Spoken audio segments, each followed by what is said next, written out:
to welcome everybody to the Wellness Wednesday. This is kind of a big event that I just realized because it's about celebrating our successes, our achievements, and the progression that we've made in life. Because we're on this journey of life, right? And it's like there's awareness that comes from this. So the topic is taking stock of our life and celebrating our achievements. But look at how much we've all shifted in the last maybe 5 years of our lives of realizing that we're more intentional, we're more regulated, we're better at dealing with people that come in and drop pebbles or rocks into our pond, our pond of peace.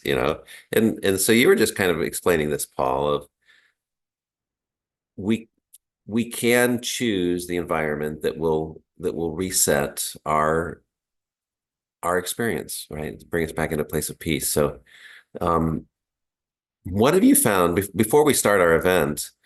Um, what's one good little shift in awareness or something else that brings peace back into your world? So what can bring that sense of calm or peace or more security into this conversation? Are you asking me, Stephen? Yeah, like do you have a story? Like do you have a skill that you practice that can bring back some grounding or some or do you have a story that you can tell us that of a time that you felt quite peaceful? I mean, okay, I'm going to look at this a couple of ways. Um, I have the capacity, you mentioned the word self-awareness, and because I practice so much self-awareness, I have the capacity in any moment to choose an activity to bring me peace. But I've also come to realize that some days there is this, well, I'm actually just enjoying being annoyed. And so, but it is observing that and not allowing it to spiral too far. Because sometimes, I just want to be like one of those people and I want to be annoyed. The today's practice, when I was really annoyed in the last hour because, like I said, struggling with software and people's user experience on software. Hi, Trudy. I decided, I looked at my roster and I knew I was coming here and I knew, okay, there would be a place for me to reset because, I can go in and reset and it's all fine. But I practice peace every morning.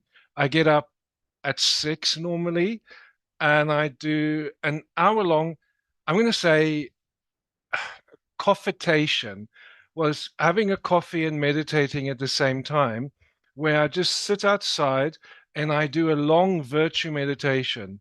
And I then I just I'm aware of my senses, like the cold air on my skin because it's hot at the moment. So 6 o'clock is very cool. So yeah, I then spend the time, and by time 7 o'clock rolls around, I've reflected. I know my purpose for the day. I sort of looked at what worked yesterday, what didn't work, what I could improve, and I've sort of set my objective for the day for what would work for me to at the end. My objective is always come 6 o'clock. I want to feel like I've given it my best. And if it's not at everything, I had like two what I call close to masterpiece days last week where I was like ticking every box. And at the end of the day, I just felt so pumped. I was so and blissful. I haven't achieved that this week yet. So I'm running about 70, 80%. Well, thank you for sharing that. How about for you, Well? And there's a purpose, there's a meaning behind what I'm trying to achieve here is as we reset ourselves, as we recall these experiences, we'll actually shift this group dynamic of energy. And I was just having this conversation with others. When you come into a space, we tend to mirror one another. So if you can be in a place of security or a place of peace, it's like the rest of the group will join us. And so what we're talking about is what's for you, Will, what's a skill, or can you share a memory or story when you were at most peace? Because the idea is how can we invite into our mind, our experience, something that brought us this sense of balance, of peace, of joy, whatever that might be. So what comes for you? Well, I'm not gonna say annoyed because I'll leave Paul in his little moment of being allowing himself to be annoyed today. um, a moment that brings me peace. I think it's after I've been to the gym in the morning and I'm here at work and I go out and lay on the grass and just look up at the sky, whether it's cloudy, whether it's clear blue, whether there's wispy cloud or whatever.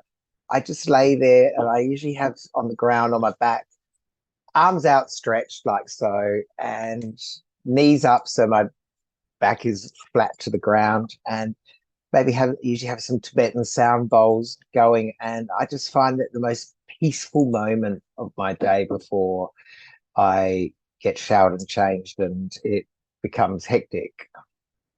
Well, thank you for And sharing. Did you have something to add? Oh, thank you for that. And Jan, how about for yourself? What evokes this feeling, whether it be a practice or a memory? Of peace. Yeah, peace or security, a sense of grounding.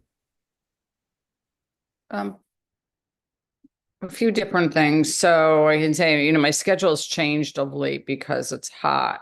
It had been very hot here, so I tend to go out. I've switched my schedule to getting up again once very, very early, like 4:30, 5 o'clock in the morning.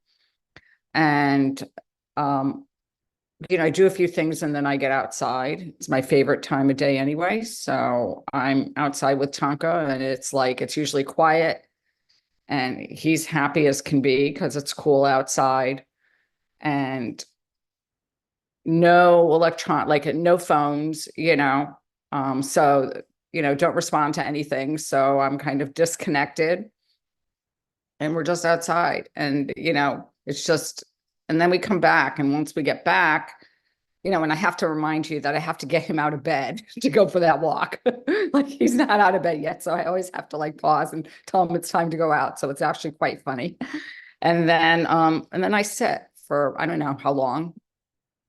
And if I might jot down a few things in my journal, right after that, but I sit and sometimes I'll do guided meditations and sometimes I'm the guide and I just, you know, affirmations, positive things. I just talk to myself like I would, be listening to some sort of, I would call guru or enlightened, but I'm really the guru. And that gives me peace. Okay, thank you for that. I always laugh that because if you read the initials out, if you put a period behind it, it's GURU. So, Miriam, how about for yourself? What comes to mind, either a skill or a memory that just resets your energy, that brings you that peace or security? uh, there are there are a few things, but like when all were talking, I was just thinking I have no time to pause. Even if to sit for 2 minutes or by myself, it's like it's something that I don't get. Maybe maybe too late in the night, but then that's not the time that I want. When I wanted those 2 minutes, but I don't get it. So I found a way of doing it. That's like with having these kids around, we either dancing to some music or we are playing something, and that gives me back that stability that I need because I'm forgetting everything else. I'm there with them at that point in time, even if it's just for 5 minutes, and that just refreshes me. That's one. And the other thing is when I'm too restless and I haven't had a podcast episode, and that gets me really nervous, not nervous, but it's like it's too restless, and I'm like, I'm not doing something. So then I sit and I jot down something, or maybe I even thinking something while doing work. So yeah, and then I get some ideas and I do talk to people and I connect with them, and it's my way of having my little peace.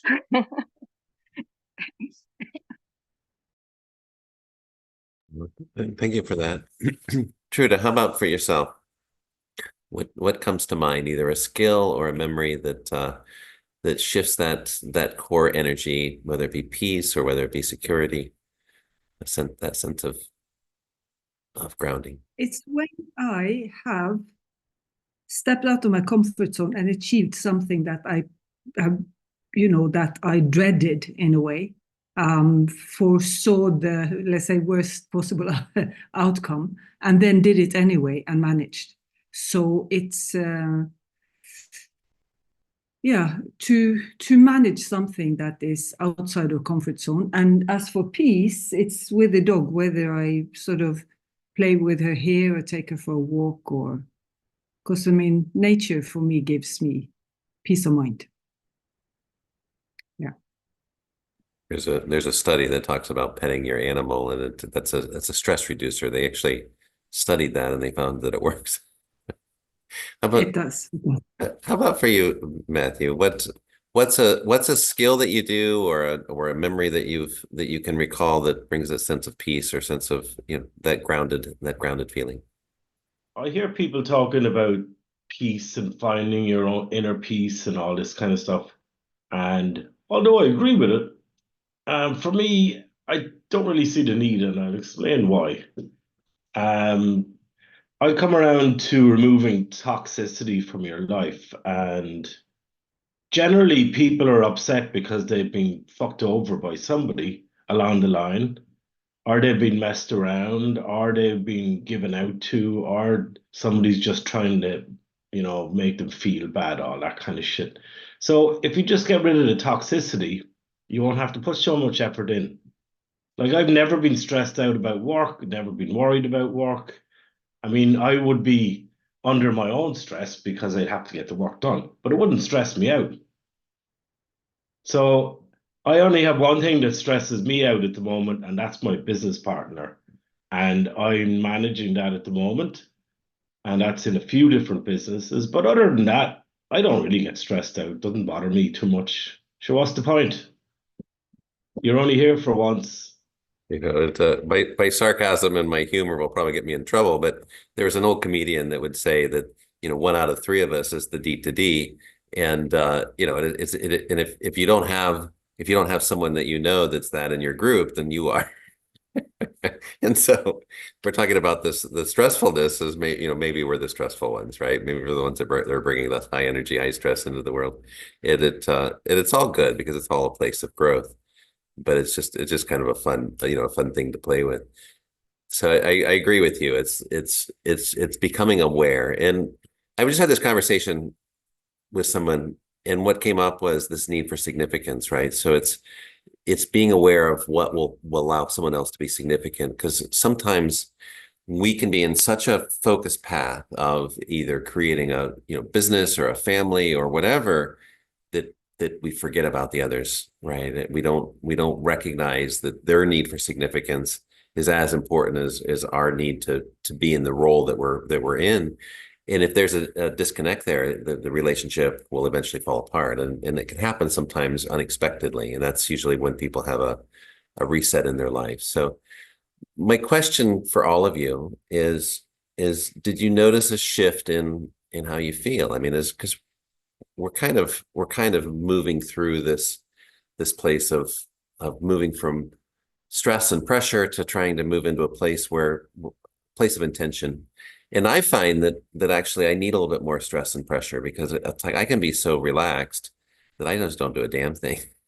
It's like, I'll worry about that later on. And it's, you want to have that nice balance of achieving and doing, but also have this sense where you're living the life that you want to live. So does anybody feel differently now that we've had that little experience? I think what you're talking about there, Steve, is good stress. The kind of stress that gets the job done but doesn't stress you out. If I'm understanding what you're saying correctly. Yeah, so I probably need your coaching so I can harness the horses of good stress. And I wouldn't wish me on anybody. Be careful what you wish for. So it's funny because it's like I know so many coaches that come up with that, but they tend to be they're tough, but they're also really you achieve a lot with some of those coaches. So it's finding the right mix, right? So all right, so now we're going to talk about um let's celebrate the achievements. So this is a time to kind of look at our lives a little bit disassociated, right? So let's actually give ourselves a little pat on the back of something big that we've accomplished in either realization or achievement, because it's about taking stock of our life. And so I will go first, and it's like, people tell me that they have this sense of peace or this sense of calmness when I'm around.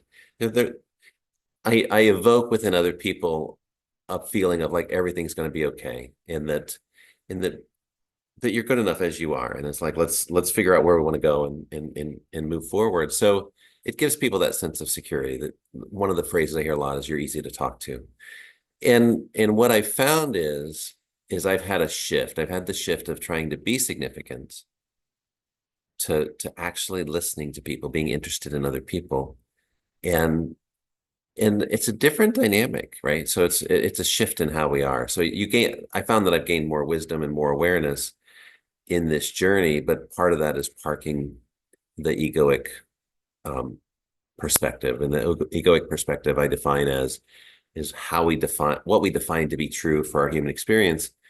And part of that is the need to be significant, the fear of dying, all of these things. If we can check that, and we can actually bring in a sense of security, and it's a very welcoming, it's almost like a dominant energy of you're not judging anyone, you accept them as they are, and then you just become curious about the journey, and that curiosity is fascinating because you can learn a lot. So that's my achievement, which was kind of to step on this path of self-awareness, which encompasses both the way we think, how we think, in realizing that our emotions are tied in with that, and that we can have a tremendous influence over our life by realizing that to just become intentional with where we think, how we think, to realize that we have immense influence over our emotions and that experience. So, Will, how about for you? What has been your accomplishment in life? What have you achieved here in the last, let's just talk about the last 4 years. Something that you're proud of, something that you realize is kind of a shift in the way that you experience life, a realization. How long have you got? Well, let's limit it Um, limit it to 5 minutes, because that'll give us all our I time. know. Oh God, I'll be bored with myself in 5 minutes. Um, well, a lot. I'm proud of myself for a lot in the last 4 years. I went from being one person, having lost sight of who I was back previous to that, and then spending time and looking inward and looking outward and actually finding out who I was and who I wanted to be. What I wanted to keep, what I wanted to let go of, what was me, what was a facade. So yeah, so that's what I'm proud of, is actually having taken the time out in the last 4 years to do the work on me. And I really appreciate that. It's the work on yourself, but it's also recognizing not only what you want, but what to let go of. Miriam, how about for you? What has been a shift for you that's been significant in the last 4 years? Uh, First, it would be, I learned to respond instead of reacting to a situation, which was my immediate thing that, when I was faced with some kind of a conflict or any situation that wasn't agreeable to me. So I used to react a lot, and I learned to respond. And at the same time, taking care of the fact that I need to be okay with it as well. It's not only for the reason of having peace within, with that relationship or anything, but it's also to have peace within myself. Mhm. And the other thing that I'm still working on is, but then I've come quite far in that, and that is uh, reducing the idea of I'm not good enough. So I'm quite happy about that. That I give myself credit and worth for the fact for all the things that I do, and I don't put myself down. Uh, yeah, and then basically, I role model for my kids, so I'm glad that they're picking up things that I want them to pick up. In the sense of uh, not good or bad, but things that will help them in life ahead. Help them make decisions and values, all those things. So I do notice that about myself, and I'm glad I'm doing it for them. Many many more things, but yeah, let's not go beyond this. Thanks. Thank you for that. And so it's the learning to the key word there that I picked up on was learning, right? It's learning to respond instead of react. It's realizing that this is a skill set and we can get better with practice. So thank you for that. Jan, what comes to mind for you in the last 4 years? What is something that has either been a shift in mindset, a shift in insight, something new that you've learned? What what has been significant for you in changing the way that you experience this life? Becoming a better listener. I've worked not only with other people, but listening to myself and what I need, you know, on a given moment, in a given time, on a given day. And with that comes self-compassion. So the idea of being compassionate to myself. And I think it began to a big part when my dad passed away. And then all of a sudden, going through that whole process after he passed of not being so hard on myself, just allowing myself to grieve as I was going to grieve or mourn as I was going to mourn. And I think it has just kind of snowballed into other areas of my life where I just feel like, I'm going to be compassionate to myself. I'm not going to judge myself so hardly. And I'm just going to take care of myself.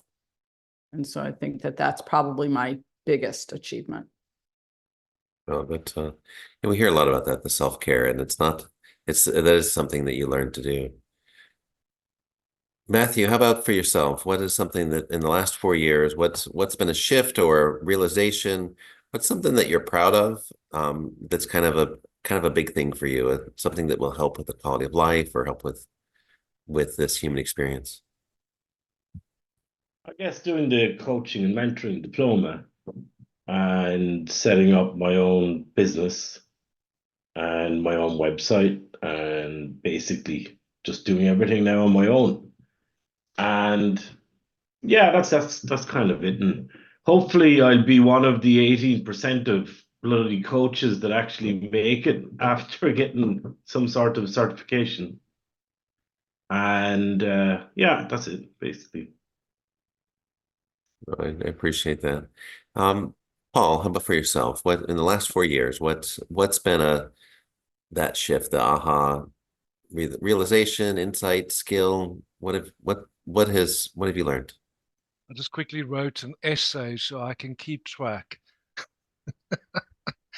I just want to say to Matthew, in terms of making it, if you use the coaching skills you get, you use it everywhere, not just in the coaching. So it's in the living and the experiencing. But funny enough, Stephen, my 4 years were bookended yesterday. Yesterday, I was having an off day and I was like, what's going on? What am I not remembering? What is there going on? And 4 years ago, I had a gun to my head and I was sitting on a bed in a cottage going, okay, today I die. I just accept that. Because I had to balance out the risk ratio. And I was just like, let them shoot me before they shoot Tony or anything, because I can't see that. And I would have, and that brings me to my experience over the last 4 years.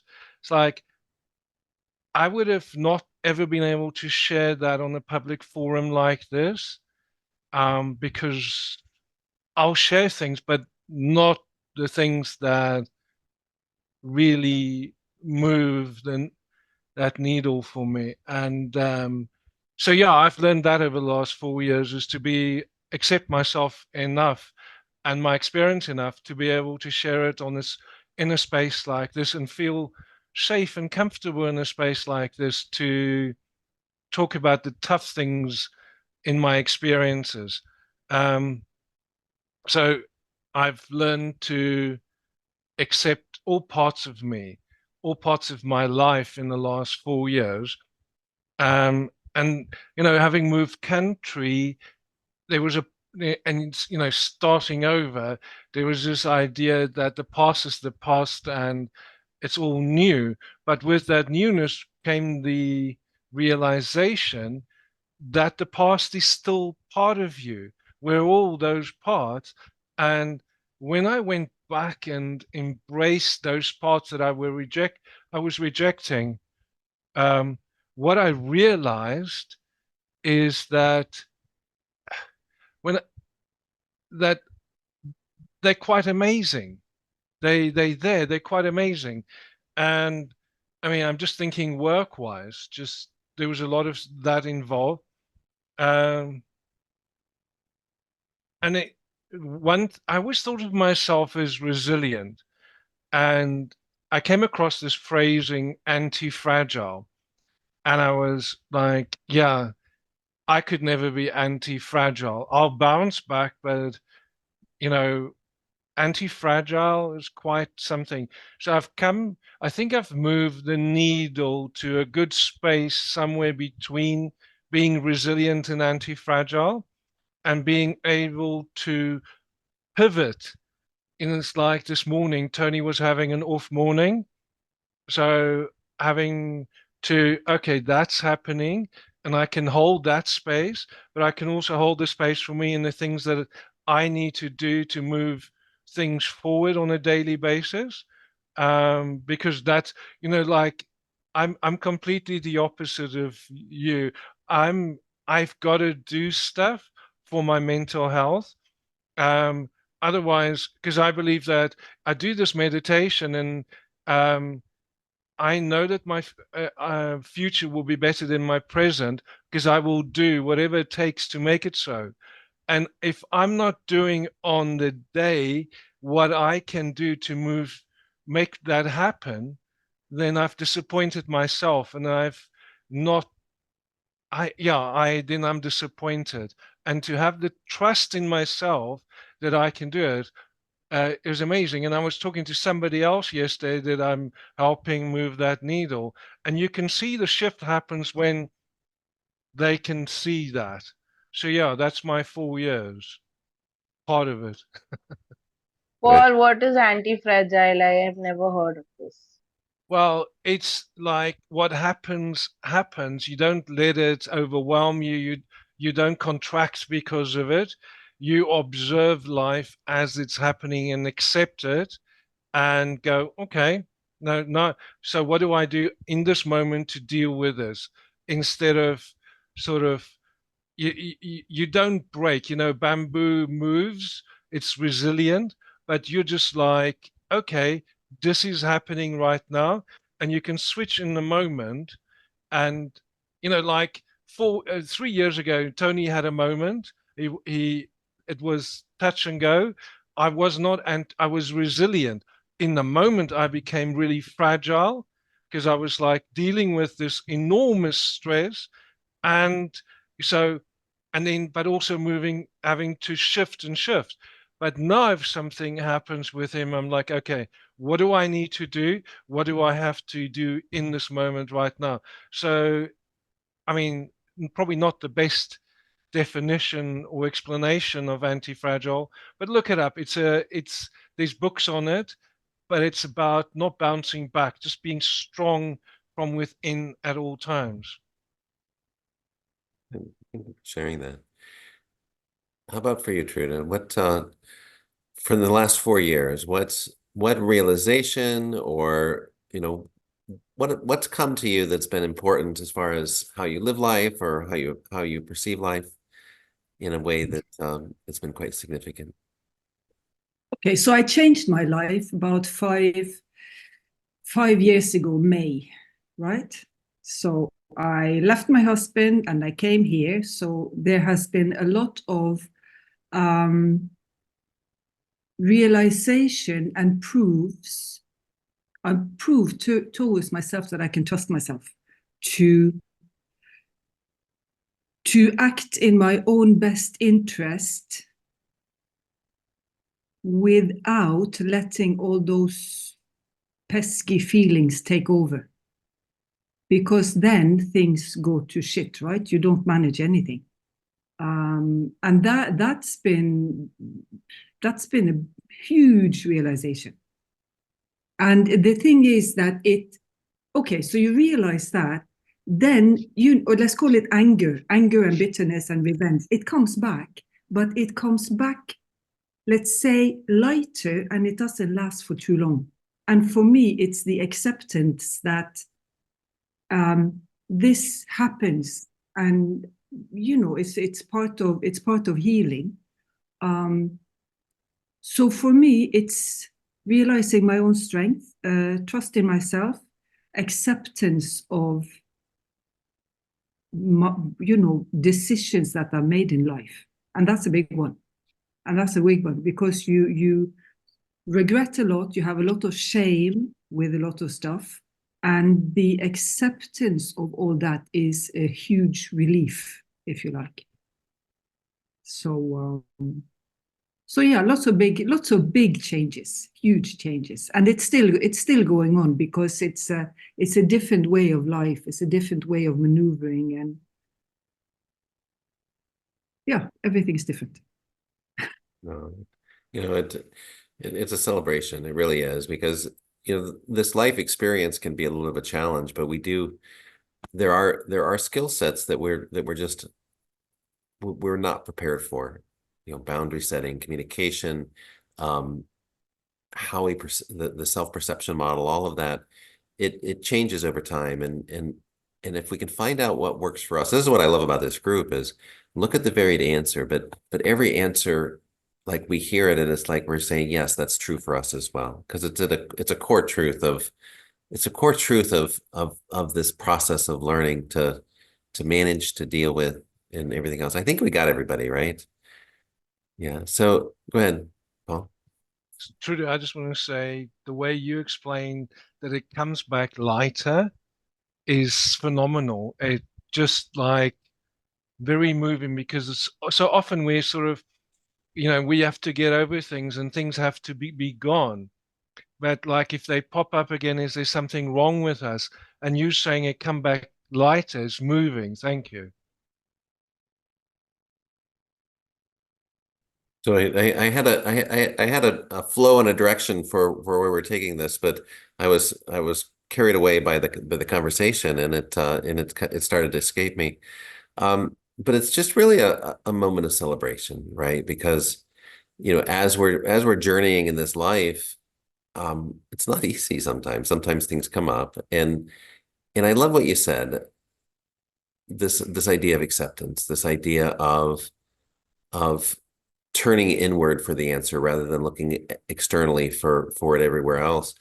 And so I have this perception, we're talking about this growth that we do. And my idea is that we can view our lives a couple different ways. The biggest thing that I found that's helpful is reframing.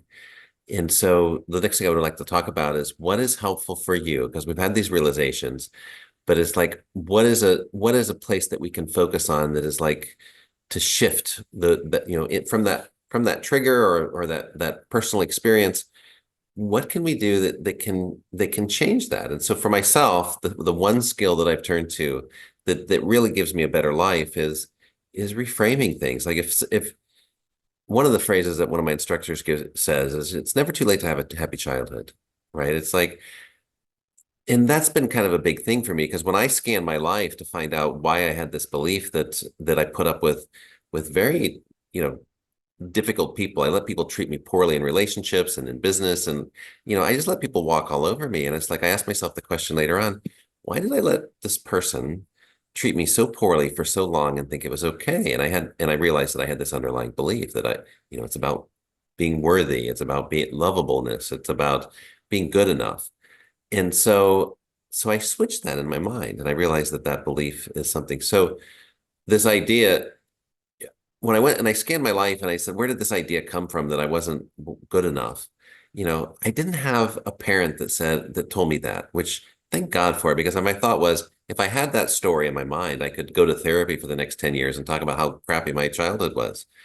But I didn't have that. So I realized that it didn't matter where the idea came from. I let it in. And if I let it in and adopted it to be true, then I could change that belief. And so that's one of the things we talk about in the class is it's never too late to have a happy childhood. You can always go back and and offer to that memory, to that moment, whatever was needed, and rebuild that foundation for a sense of security, a sense of so so I've learned the skill of reframing.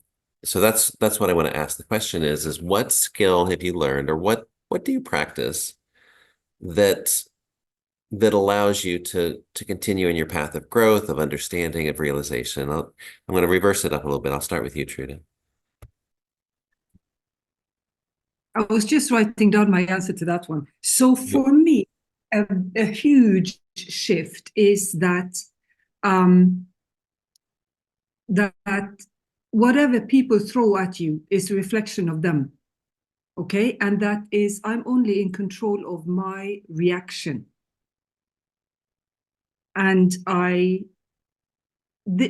just that little reframing makes me more at peace, and I don't take things as much personally as I used to, and that one has helped me in so many ways, because also it has helped me when it comes to revenge and bitterness and these things, to have that reframe that belongs to that person. It comes from somewhere, maybe childhood, maybe something, maybe I know, maybe I don't know, it doesn't matter, but it doesn't reflect on me, it reflects on that person. So yeah, that's my take on it. Oh, I appreciate that. There's a friend that does this parenting focus group, and with her children here in the States, we have these cotton swabs, and the brand name that they go by is Q-tip, QTIP. And so when her children start going through and having a moment of crisis, she'll open up her purse, she'll pull out one of these little cotton swabs, and she'll hand it to him, and she goes, "What does it mean?" And they repeat the words back to her. Quit, Q-tip, quit taking it personally. And it's like it's a nice mnemonic for remembering that, it works. So, Miriam, how about for you? What has been helpful in and you've shared something with me, and I'll see if you answer the same thing. But what's been helpful with you as a tool or a mechanism, something to practice that allows you to have a better life experience? Yeah, so it starts with this, that you look at any situation or any relationship as a third person. So it allows you to look at yourself as a third person. And so you don't stop, but maybe you do little less of judging, right? And what happens is, uh, because I like connecting to people, and you love this person, but you may not receive that same kind of wavelength from that other person. But then you put yourself in that person's place, and you receive that love back to yourself. I don't know if I'm making sense. I mean, Steve puts it better, but this is how I picture it. I'm here, the other person is there, I'm sending the love, and I receive the love again through me back to myself. So that gives me a lot of freedom, removes the expectation. from the other person. It, Life's easy after that. well, to me, it's quite beautiful because one, you're still creating love, but then you're releasing the need for the other person to love you because you're just saying, well, I will love myself through you. And so you're still getting the love that you're seeking. But so what a wonderful way to reframe. And then that third person objective view, it's one step removed from the emotion, right? So it's not removing the emotion, but it's like it's removing the triggered response, the automatic behaviors, the fear response. So well done, because I think that if we can learn that, we can be in that place of peace and not be in that place of trigger and response. So, Jan, how about for yourself? What's a skill or what's something that has worked for you in shifting, in growing in your awareness and also shifting your human experience? I think of two things. I think of surrounding myself with the people that I just feel like resonate with me, or just,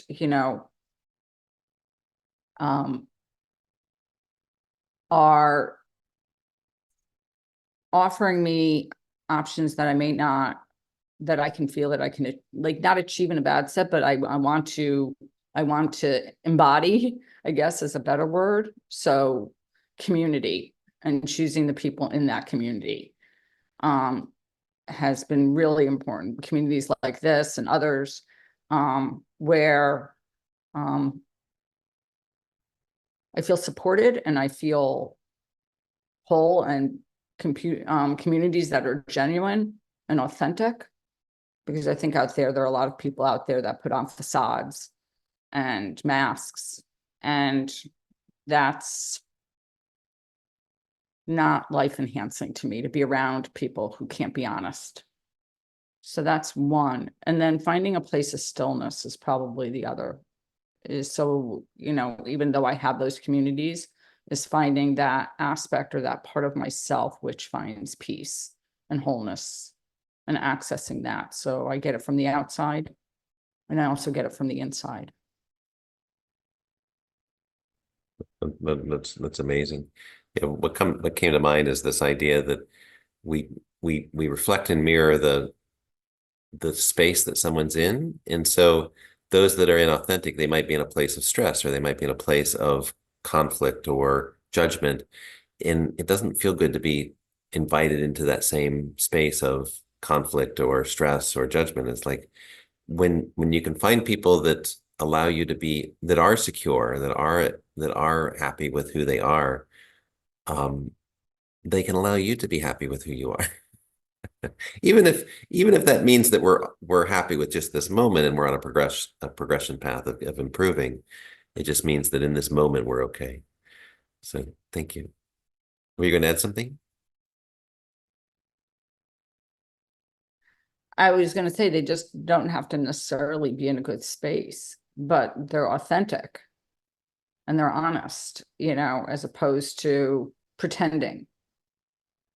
And I think out there in the world, especially on the social media platforms, there's a lot of pretending. There is.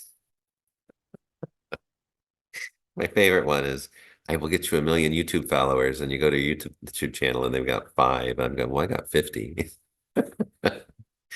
Matthew, what comes to mind for you when we're talking about, what skill or what idea, what do you practice that helps you in this path of growth and the path of awareness? I think listening, and it's true what you say, Paul. Coaching can enhance your life as well as your work. I'm just on a website here on one of my others. It's just a page that's sitting in the background waiting for me to fill out. And before this, what I'm going to explain would have bugged the shit out of me, and I would have got really annoyed over it, because I've designed SaaS cloud enterprise UI before. And this is an American company. I'm just going to put it out there, right? And they have a telephone number cell that's only got 9 characters for the world of America, but not an international dialing code outside. That's a stupid thing. That would have pissed me off 3 years ago. But it didn't. I just put in my own phone number. I normally put in a number in Manhattan that for somebody I don't like, and they'll ring them instead of me. But that's a stupid thing, I know, but you know. It's funny. Will, how about for yourself? What's this? Well, you just took a. Are you done chewing? What's a skill or what is a what's something that's worked for you on this progression path of improving, of realization? What helps you?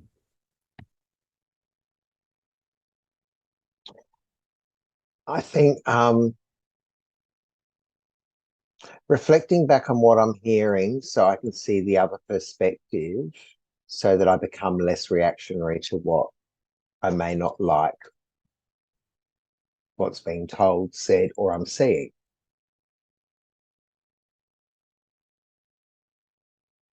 So, yeah, I think, reflecting back on what I'm hearing, why it's making me react to gain the other person's perspective helps become less reactionary. That's the skill I really like that I've developed.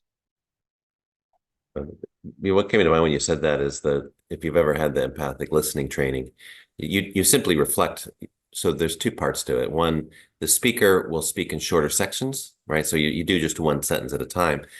And the reflective listener will then actually just reflect back those words. So you say the exact words back to them.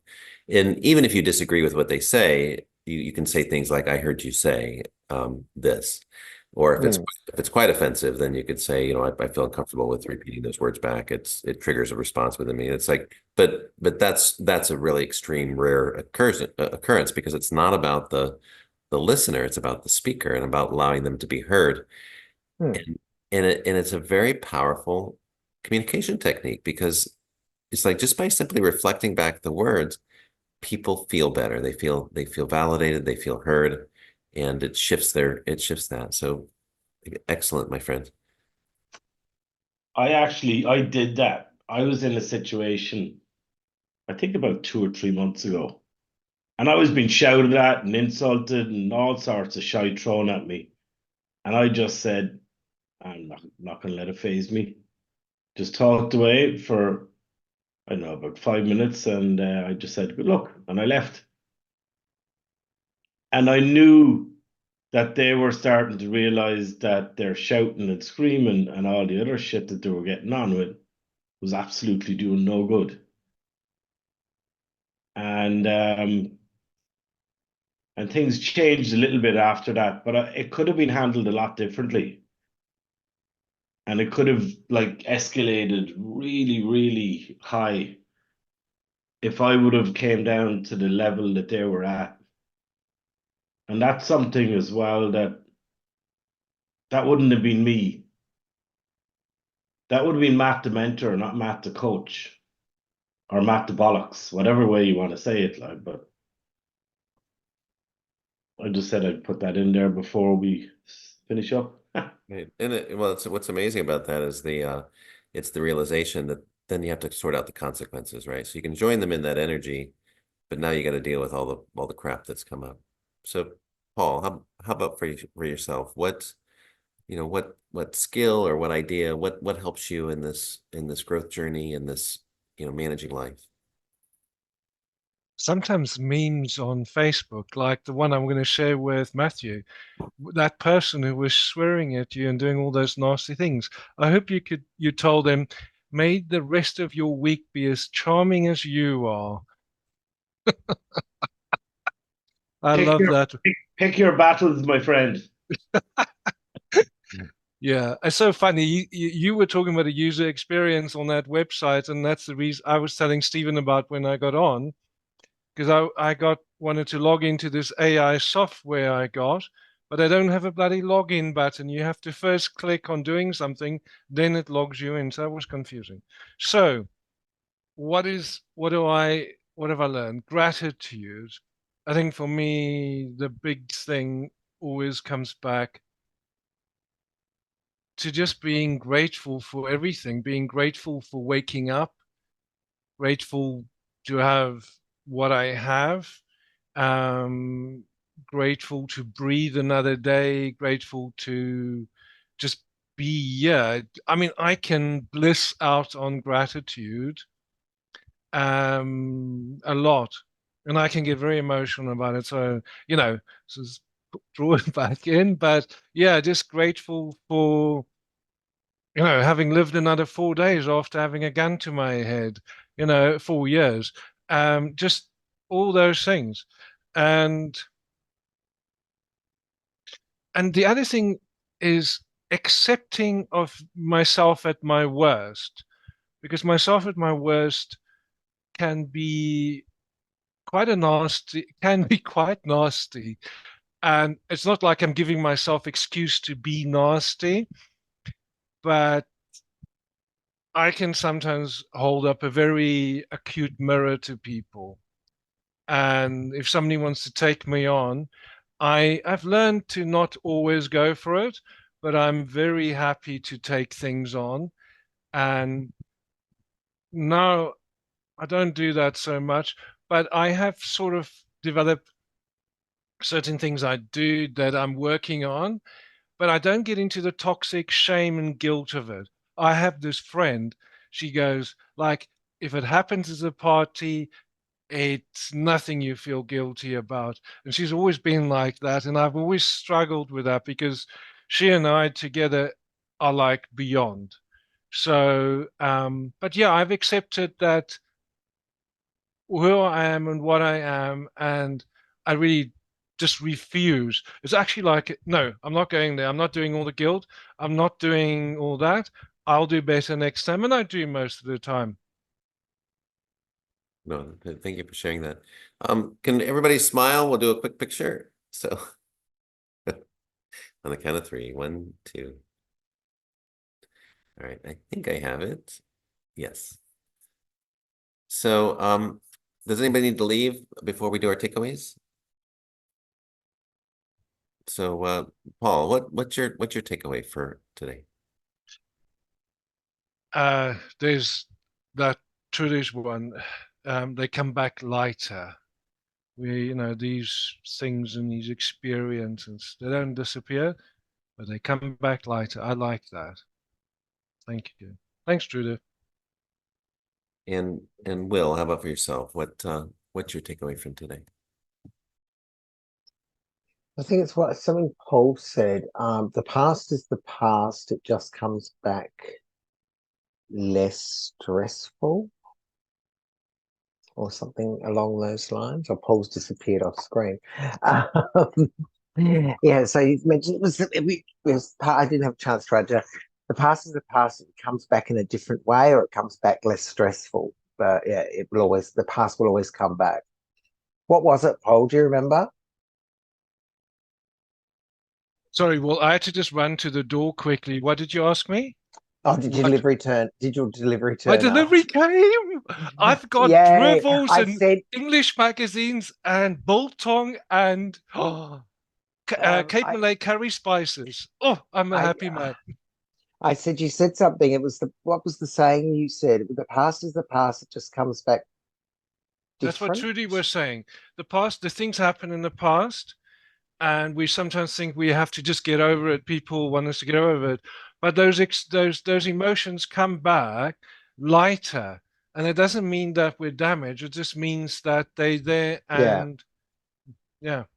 yeah. Well, you both said something very similar. So it was that was probably the biggest takeaway to Paul and Trude today. Then.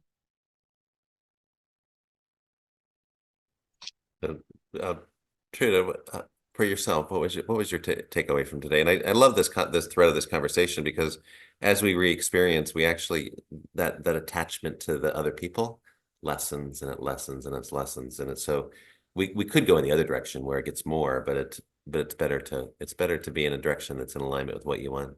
So Trina, what was your takeaway from today? What Jan said, that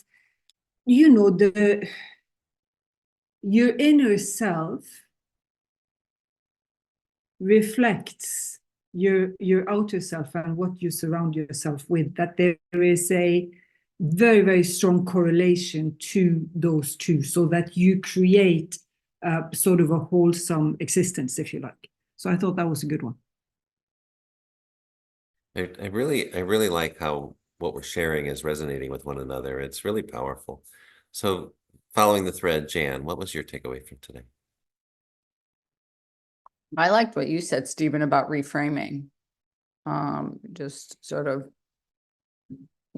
looking back, if something comes in and you look back and you reflect, can you reframe whatever that was and look at it different?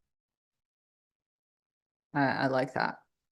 Yeah, I think this is a really powerful from a life experience standpoint. I think what we're all sharing is like the essentials to changing our life. And it's kind of a big deal. So Matthew, how about for yourself? You should have said it was possible until you come to me. But anyway, or powerful, sorry. I think just grateful for being in the position that I am, and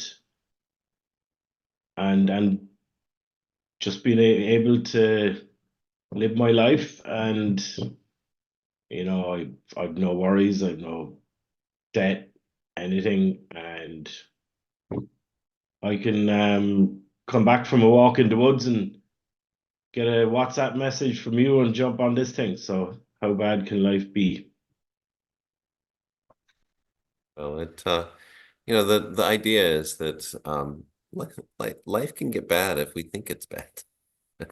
So if anything comes up, and it can shift in a moment, right? It's all based upon our framework of what we expect to be true, and what happens in our life. So if the idea that just popped up is like, we've got a good core solid group of people here. So if life ever happens to any one of us, because sometimes we don't share when something's rolling through. So I just invite any one of you to contact any other with you that you feel connected with, if something comes up, because don't do life alone when it's stressful, right? Share that burden, because we are all have been through it. We've all learned that sometimes it's helpful just to have that connection, and that'll give strength to get through something that might be rolling. So that but it's harder to do than you think it is, because we just think, oh, we got it. So I'll open up that invitation. And for myself, the takeaway is I am really honored by the wisdom and the vulnerability and what all of you share, because to me, this is the core of what this human experience is. It's finding out what works for each one of us. And that's what I really love, is everyone is picking something slightly different. But it's like each one of us can maybe reflect on that and think, yes, that's really good. And so I love that. It's like that's what we can all talk about, focus on, and most importantly, practice and get better at. So, and we didn't even talk about boundary setting, communication, difficult conversations, all of that. And that all kind of grows from once you have your core self secure, you can branch off into these other things.